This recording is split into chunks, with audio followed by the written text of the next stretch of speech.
जो 10वां आश्रय तत्व है, इसी का ठीक ठीक निश्चय करने के लिए ऊपर के 9 का वर्णन किया गया है। ये 10वीं बात आ जाए तो मुक्त हो जाए। आश्रय, मैं भगवान के आश्रय में, प्रियाजू के आश्रय हूं। अरे यहां तक कह दिया हरिराम व्यास जी ने कि काहू के बल भजन को, कोई भजन बल रखता है, कोई जितेंद्रिय आदि सदाचार व्रत, लेकिन हम तो कुंवर के भरोसे में हैं, सोवत पांव पसार। काहू के बल भजन को, काहू के आचार, व्यास भरोसे कुंवर के सोवत पांव पसार। इसका भी ठीक ठीक चिंतन हुआ आश्रय तत्व का। बस हमें लगता है कि पूर्व से ही ज्ञान का मार्ग तो था, लेकिन आश्रय तत्व पर बहुत जोर था, इसीलिए भक्ति का ये रंग आया या आना था तो आश्रय तत्व पर जोर दिया था प्रारंभ में ही। और इस आश्रय तत्व पर ये जो ठीक ठीक बात कही जा रही कि ठीक ठीक इस आश्रय तत्व को समझने के लिए ही ये 9 ऊपर का वर्णन किया गया है आश्रय तत्व ही। फिर नवधा भक्ति की 9वीं भक्ति पर दृष्टि गई, आत्मसमर्पण। आश्रय, आत्मसमर्पण, सर्वत्र भगवान, 3 बातों को बहुत गंगा किनारे मनन होता। उसी का भाव कहीं न कहीं अंदर हृदय में था, तो कैसा होगा वृंदावन। ये प्रकट हुआ, रास दिखाई, महादेव जी ने कहा चलो जहां का है वहीं भेज देते हैं, बड़े कृपालु। अब वर्णन करते हैं कि सर्ग विसर्ग स्थान पोषण ऊती मनवंतरी शानु कथा निरोध मुक्ति और आश्रय, ये किसे कहते हैं? तो जो वेद हैं उनका तात्पर्य है ठीक ठीक आश्रय तत्व में स्थित करना। जितने शास्त्र हैं वो घुमाकर आश्रय तत्व में स्थित करते। कोई आत्माश्रित है, आत्मस्वरूप में स्थित, कोई भगवद आश्रित है, पर आश्रय तत्व ही है। महात्माओं ने इसका अनुभव किया है। जब ईश्वर की प्रेरणा से गुणों में क्षोभ होता है, उसका रूपांतरण होता है, आकाश आदि पंचभूत, शब्दादि तन्मात्राएं, इंद्रिया, अहंकार, महातत्व की उत्पत्ति होती है, इसे सर्ग कहते हैं। ये जो तत्वों की उत्पत्ति होती है इसे सर्ग कहते हैं। उस विराट पुरुष से उत्पन्न ब्रह्मा जी के द्वारा जो विभिन्न चराचर सृष्टियों का निर्माण होता है उसको विसर्ग कहते हैं। प्रतिपल नाश की ओर बढ़ने वाले सृष्टि को एक मर्यादा में स्थित रखने वाले भगवान विष्णु की जो श्रेष्ठता सिद्ध होती है उसका नाम स्थान है। सर्ग, विसर्ग, स्थान। अपने द्वारा सुरक्षित सृष्टि में भक्तों के ऊपर उनकी जो कृपा होती है भगवान की, उसका नाम है पोषण। मनवंतरों के अधिपति जो भगवत भक्ति और प्रजापालन रूप शुद्ध धर्म का अनुष्ठान करते हैं उसे मनवंतर कहते हैं। सर्ग, विसर्ग, स्थान, पोषण और मनवंतर। और फिर ऊति, जीवों की वे वासनाएं जो अनंत काल से दबी हुई है, वो जब उठती हैं तो ऐसे कार्य करवाते जिससे बंधन हो जाता है, उसे ऊति नाम से कहते हैं। जीवों की वासनाओं के कारण जो होने वाले कर्म है उनको ऊति कहते हैं।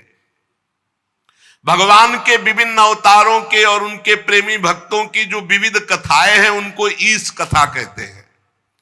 जब भगवान योग निद्रा स्वीकार करके शयन करते हैं तब इस जीव का अपनी उपाधियों के साथ लीन हो जाना निरोध कहा जाता है। अज्ञान कल्पित कर्तृत्व भोक्तत्व अनात्म भाव का परित्याग करके स्वरूप परमात्मा में स्थित हो जाना, इसे मुक्ति कहते हैं। और चराचर जगत की उत्पत्ति और पालन और प्रलय जिनसे होता है वो है भगवान, वो है परब्रह्म भगवान।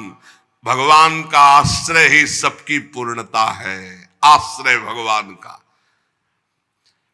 जो नेत्रादि इंद्रियों के अभिमानी दृष्टा जीव है वही इंद्रियों के अधिष्ठात्र देवता आदि सूर्य के रूप में, जो नेत्र गोलक आदि से युक्त दृश्य देह है वही उन दोनों को अलग अलग करता है। तीनों में एक का अभाव हो जाए तो दो की उपलब्धि में भी दृश्य नहीं देखा जा सकता। नेत्र गोलक नेत्रेंद्री और सूर्य, तीनों की उपस्थिति में ही दृश्य दिखाई देगा। एक भी का अभाव हो जाए तो दर्शन नहीं हो सकता, दृश्य नहीं दिखाई दे सकता। इसी प्रकार सबके अधिष्ठात्र भगवान है, भगवान के अभाव में कुछ नहीं है, उनका अभाव है ही नहीं। जहां देखो ता वही विराजमान है, उन्हीं का आश्रय लेना चाहिए, दूसरे का आश्रय नहीं। एकमात्र संसार से पार होने का उपाय भगवान का आश्रय है। पीछे वर्णन हुआ था कि विराट पुरुष का पिंड जल में पड़ा, तो जल को कहते हैं नार। शास्त्रीय भाषा में जल का एक नाम है नार, और उसी नार में पड़े रहने के कारण 1000 वर्ष तक पड़ा रहा था, पीछे ध्यान होगा। तो इसीलिए जो उसमें चैतन्य घन परमात्मा प्रवेश किया तो उसका नाम हुआ नारायण। वो विराट पुरुष ही भगवान नारायण। नारायण भगवान की कृपा से ही द्रव्य कर्म काल स्वभाव और जीव आदि की सत्ता है। नारायण भगवान के सिवा किसी का कोई अस्तित्व नहीं है, सब उन्हीं से प्रकट हुए। सब नारायण की नाभि कमल से ब्रह्मा, ब्रह्मा से सब, तो मूल सबके नारायण हुए। और नारायण में कौन प्रवेश किया था? भगवान श्री कृष्ण। जब भगवान श्री कृष्ण ने देखा 1000 वर्ष तक वो पिंड पड़ा रहा, चेतना नहीं आई, तो आप स्वयं उसमें प्रवेश हुए, तब नाम हुआ नारायण। अर्थात भगवान श्री कृष्ण के अंश से ही उस नार में शयन करने वाले महान नारायण नाम से कहे गए। नार माने जल। उन अद्वितीय भगवान नारायण ने योग निद्रा से जागकर जब अनेक होने की इच्छा की, तो वही अखिल ब्रह्मांड के अनंत जीवों के रूप में हो गए। वही भगवान ही भगवान है, दूसरा कोई नहीं। ये जो दूसरा दिखाई देता है यही माया है। बस यही सब बातें पढ़ के सुन के मन शांत हो जाता। कहां भटकोगे, वही है, दूसरा कोई नहीं, शांत एकदम। तभी पहला भाव क्या आता है अपने भक्ति में? शांत भाव। फिर दास्य सख्य वात्सल्य, क्योंकि हमारे भगवान का स्वरूप क्या है? शांताकारम। तो सबसे पहला भाव उपासक का है शांत भाव। वही अपने को 3 भागों में विभक्त कर दिया, अधिदैव अध्यात्म अधिभूत। परीक्षित, सच्चिदानंद भगवान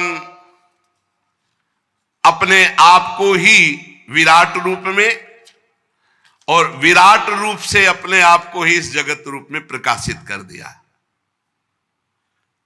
शौनक जी ने पूछा, महाराज ये तो बात आप बताई कि पीछे आपने एक बात कही थी वो छूट गई।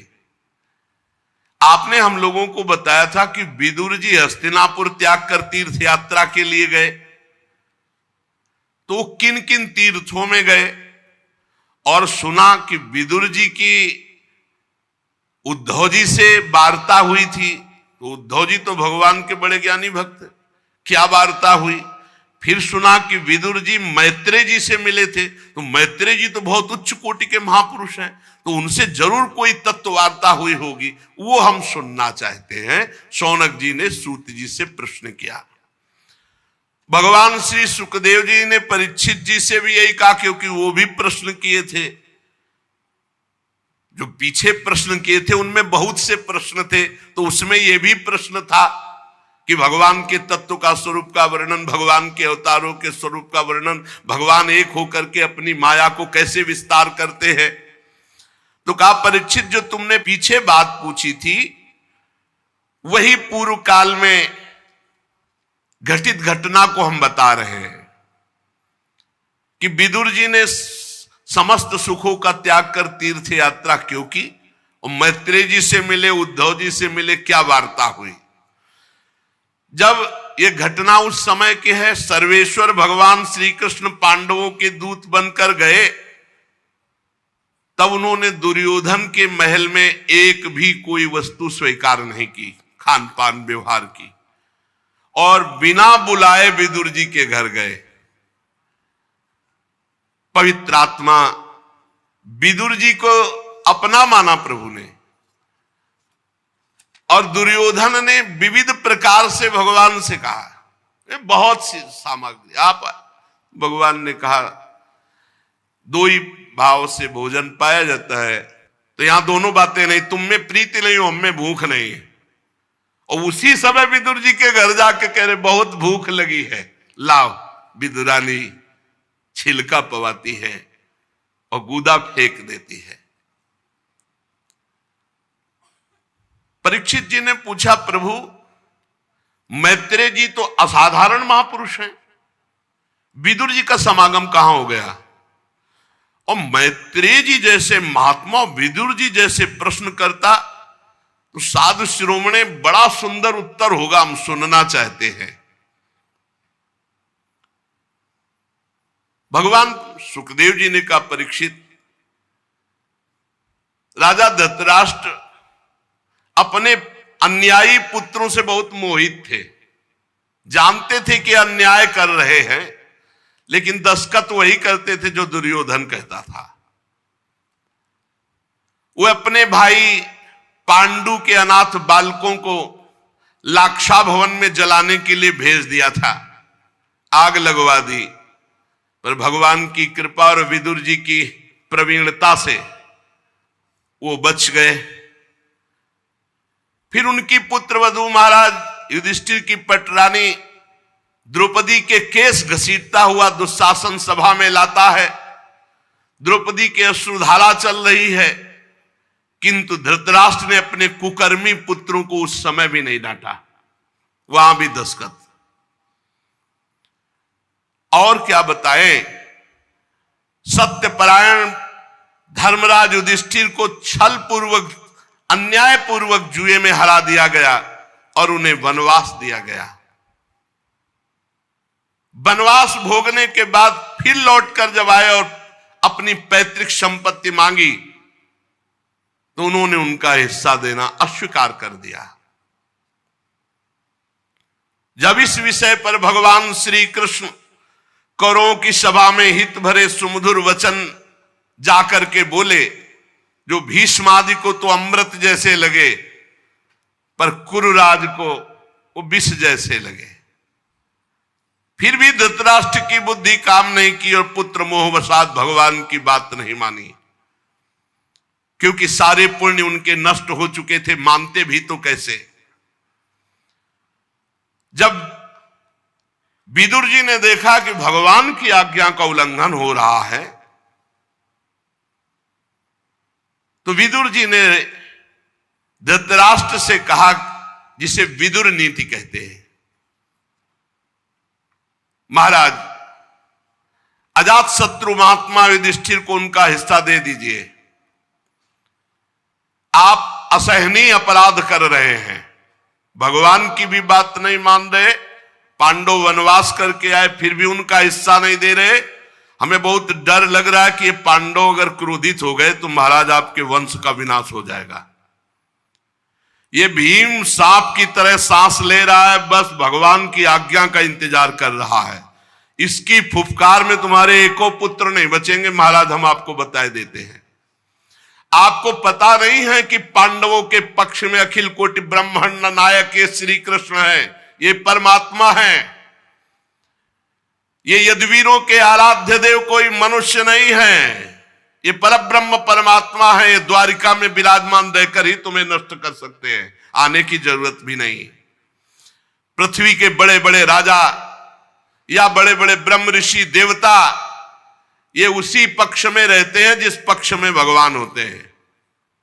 सुर नर मुनि प्रसन्नता ऊपर सोई विजयी विनयी गुण सागर तास सुजस त्रैलोक उजागर। जा पर कृपा राम की होई ता पर कृपा करे सब कोई। ये जिसे तुम अपना पुत्र मानकर पाल रहे हो महाराज, जिसकी हां में हां मिला रहे हो, ये दुर्योधन मूर्तिमान दोष है, दोष। ये दोष तुम्हारे घर का नाश कर देगा। ये इतना महान दोषी है कि भगवान से भी द्वेष करता है। ये भगवान श्री कृष्ण से विमुख, श्रीहीन, अधर्माचरण करने वाला, कुल कलंक, मेरा अगर वचन आपको सुनाई दे रहा हो तो आप इस दुष्ट का तुरंत इसी समय त्याग कीजिए और हस्तिनापुर से निकलवा दीजिए। विदुर जी महान नीतिज्ञ, धर्मराज का साक्षात स्वरूप है। साधु जन भी विदुर जी का आदर करते, भगवान भी आदर करते। ये बात सुनते ही दुशासन, दुर्योधन, कर्ण, शकुन सब क्रोध से युक्त हो गए। और दुर्योधन तो बहुत ही कड़ुआ बोला, अरे इस कुटिल दासी पुत्र को यहां किसने बुलाया उपदेश देने के लिए? इसकी जान तो मत लो, लेकिन इसको तुरंत इसी समय नगर से बाहर निकाल दिया जाए। महाराज धृतराष्ट्र सुन रहे, एक भी शब्द नहीं बोले। ये बड़े भाई के सामने ऐसे कानों में विषैले शब्द, विदुर जी ने कुछ भी बुरा नहीं माना। समझ रहे थे कि भगवान इनका विनाश करवाना चाहते हैं, इसलिए ऐसी इनकी भाषा निकल रही। धृतराष्ट्र को प्रणाम किया और सामने द्वार पर धनुष बाण रख दिया और हस्तिनापुर से निकल पड़े। अब ऐसे राज्य में नहीं रहना जो भगवत विमुख, जहां से दुष्टों का बोलबाला, अधर्म का बोलबाला हो। कौरवों को विदुर जैसे महात्मा उपदेश देने वाले बड़े भाग्य से मिले थे।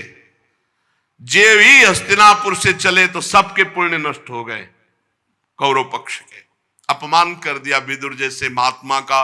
साधु अवज्ञा तुरंत भवानी, कर कल्याण अखिल के हानि। विदुर जी हस्तिनापुर से चलकर भूमंडल के तीर्थों में विचरण करने लगे, जहां श्री हरि, ब्रह्मा, रुद्र आदि इन महान के द्वारा जो तीर्थ स्थापित है, उन तीर्थों में विचरण किया। जहां जहां भगवान के पवित्र वन, पर्वत, कुंज, निर्मल जल, सरोवर, उन सब में स्नान करना, वहां अनुष्ठान करना, ऐसे विदुर जी तीर्थों में विचरे। और ऐसे भेष में रहते कोई ये जान न पाए कि विदुर जी हैं। साधारण जो भोजन मिल जाए, शुद्ध वृत्ति से भूमि में शयन करना, शरीर को मलना नहीं, बस ऐसे स्नान कर लेना। और कठोर व्रतों का पालन करते हुए भारतवर्ष के प्रत्येक तीर्थों में विचरण किए। जब वे प्रभास क्षेत्र में पहुंचे तब तक भगवान श्री कृष्ण की सहायता से महाराज युधिष्ठिर सर्वनाश का खेल खेल चुके थे। कौरवों का विनाश हो चुका था और वो चक्रवर्ती सम्राट पद पर हस्तिनापुर में विराजमान हो चुके थे युधिष्ठिर जी। प्रभास क्षेत्र में जब सूचना मिली कि कौरवों का विनाश हो गया तो सरस्वती नदी के पास जाकर चुपचाप मौन होकर बैठ गए विदुर जी। काफी देर भगवत चिंतन करते हुए अपने मन को संभाला। फिर वहां से त्रित, उष्णा, मनु, पृथु, अग्नि, असित, वायु, सुदास, गौ, गुह और श्राद्ध देव नाम के प्रसिद्ध 11 तीर्थों का सेवन किया, अवगाहन किया। इसके बाद भगवान के अनेक मंदिरों, अनेक तीर्थों का सेवन करते हुए हर समय भगवान का नाम जब श्री कृष्णचंद्र जी का, वहां से फिर चले सौराष्ट्र, सौवीर, मत्स्य, कुरजांगल होते हुए यमुना के किनारे आए तो ये देखा कि यमुना किनारे बहुत ही अश्रु प्रवाह करते हुए उद्धव जी विराजमान है। बड़ा आश्चर्य हुआ कि ऐसे बड़े महात्मा और आंसू प्रवाह कह रहे हैं। उद्धव जी को देखा विदुर जी ने। ये भगवान के प्रख्यात सेवक, मित्र, बृहस्पति जी के शिष्य, परम ज्ञानी, शांत स्वभाव विदुर जी नजदीक गए। देव उद्धव जी ने देखा, गाढ़ आलिंगन किया। विदुर जी ने अश्रु देख करके समझ लिया कुछ तो ऐसा है जो नहीं सुनना चाहिए। पर उद्धव जी से पूछा, उद्धव जी, पुराण पुरुष बलराम जी और भगवान सच्चिदानंद श्री कृष्ण जिनकी नाभि कमल से ब्रह्मा जी प्रकट हुए और ब्रह्मा जी की प्रार्थना से ये प्रकट हुए, सकुशल है ना? वसुदेव जी आदि सकुशल हैं, सात्वत, वृष्णि, भोज, दासार, हवंशी, यादव, उग्रसेन, ये सब सकुशल हैं।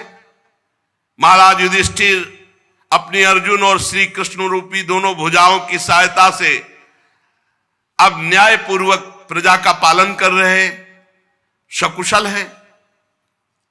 बोलो उद्धव जी, ये दोनों परिवार सकुशल हैं।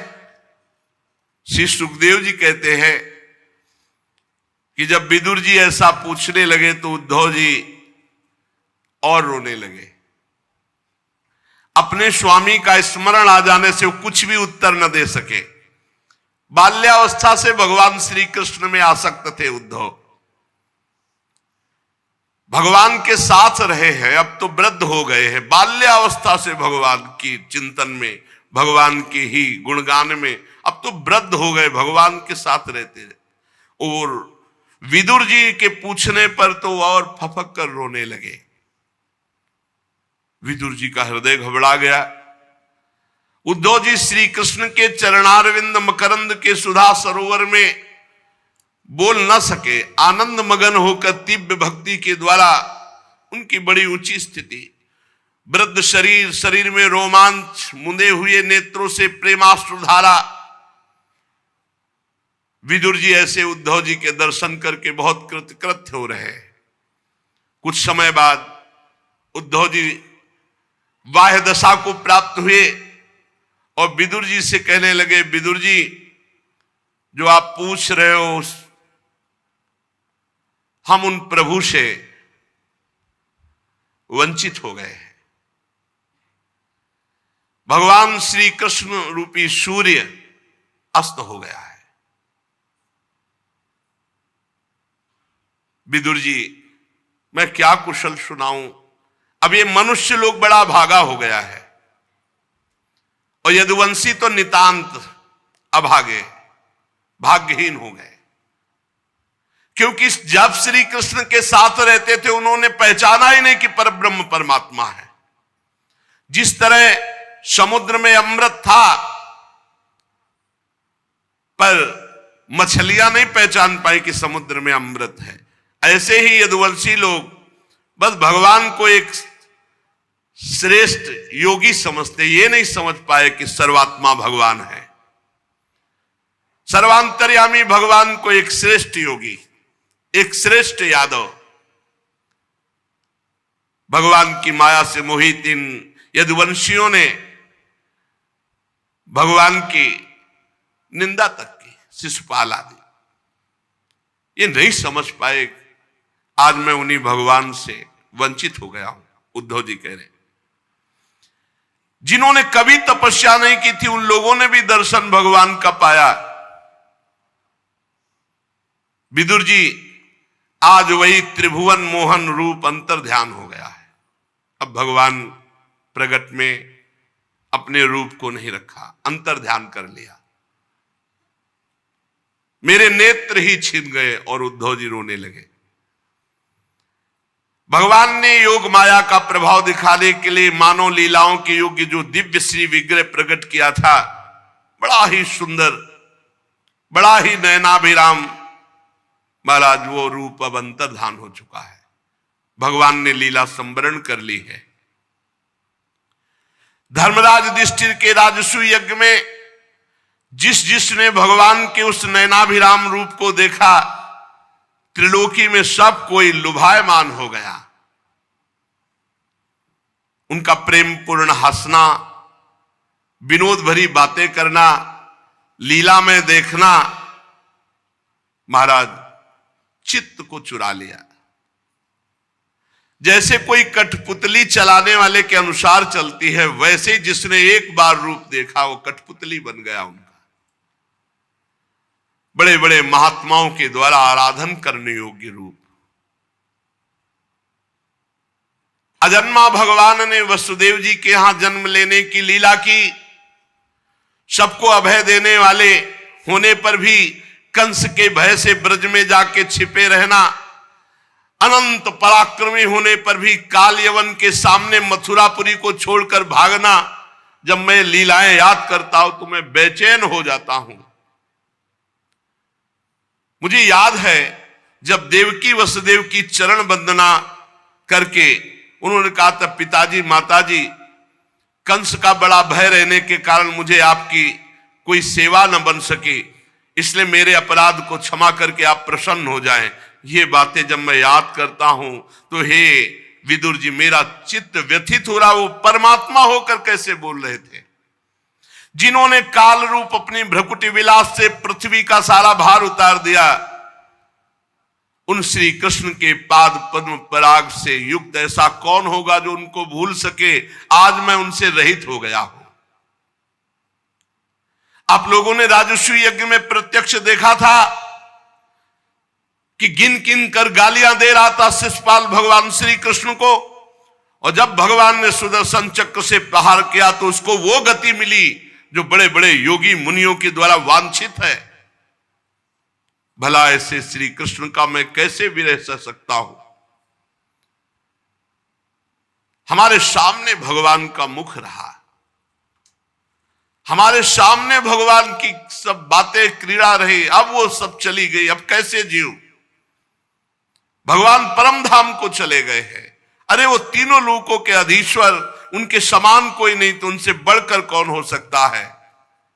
विदुर जी, मुझे वो दृश्य याद है जब सिंहासन पर महाराज उग्रसेन और उनके नीचे खड़े होकर हाथ जोड़कर कहते, हे देव आज्ञा कीजिए, मैं कौन सी सेवा आपकी करूं। वो मेरे चित्त को बहुत लुभायमान करती है। कहां भगवान और कहां उग्रसेन, हाथ जोड़कर कहते, हे देव आज्ञा कीजिए। मुझे वो भी याद है जब पापनी पूतना ने अपने स्तन में हलाहल विष लगाकर श्री कृष्ण को मार डालने की नियत से उन्हें दूध पिलाया, तो उसको भगवान ने वो परम गति दी जो धाय मां को मिलती है। भगवान श्री कृष्ण के अतिरिक्त और कौन दयालु है जिसकी शरण ग्रहण करें। मैं उन असुरों को भी भगवान का बड़ा कृपा पात्र समझता हूं जिन्होंने वैर भाव से ही सही भगवान श्री कृष्ण का सदा चिंतन तो किया। रणभूमि में सुदर्शन चक्र धारण किए हुए दौड़ते हुए भगवान का दर्शन करते हुए प्राण त्याग किया। उन असुरों को भी मैं भगवान का भक्त मानता हूं।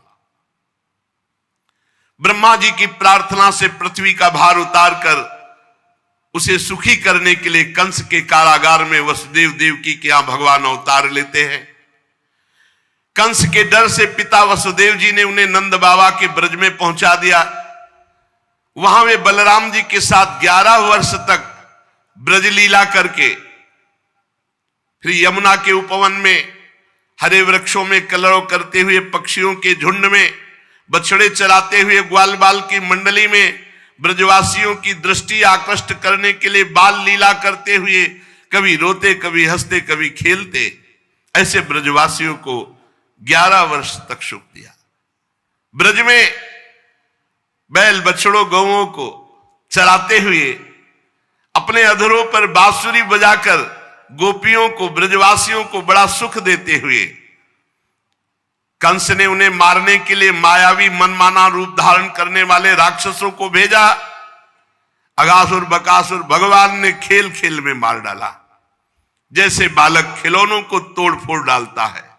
काली नाग का दमन करना, विष को अमृत बना देना, ग्वाल बालों को पुनः जीवित कर देना, भगवान श्री कृष्ण के इन लीलाओं का बहुत हृदय में अब वो अंतर्धान हो गए। महाराज नंद बाबा ने जब इंद्र की पूजा तो भगवान ने रुकवा कर गोवर्धन पूजा कराई। बहुत गुस्सा हो गया इंद्र और विनाशकारी प्रलयंकारी जल बरसाया। भगवान ने खेल खेल में गोवर्धन पर्वत को 7 दिन 7 रात उठा करके ब्रजवासियों की रक्षा की। महाराज संध्या के समय जब सारे वृंदावन में शरद की चंद्रमा की चांदनी छिटक गई, श्री कृष्ण सम्मान करते हुए गोपियों का आवाहन किया और गोपियों के साथ प्रेम में रास विहार किया। ऐसे में श्री कृष्ण से रहित हो गया। उद्धव जी ने विदुर जी से विनय की और आगे भगवान की विविध लीलाओं का गायन करते हुए उद्धव जी अपने हृदय को संतुष्ट कर रहे हैं। सुशेष चर्चा आगे। श्री राधा वल्लभ लाल की।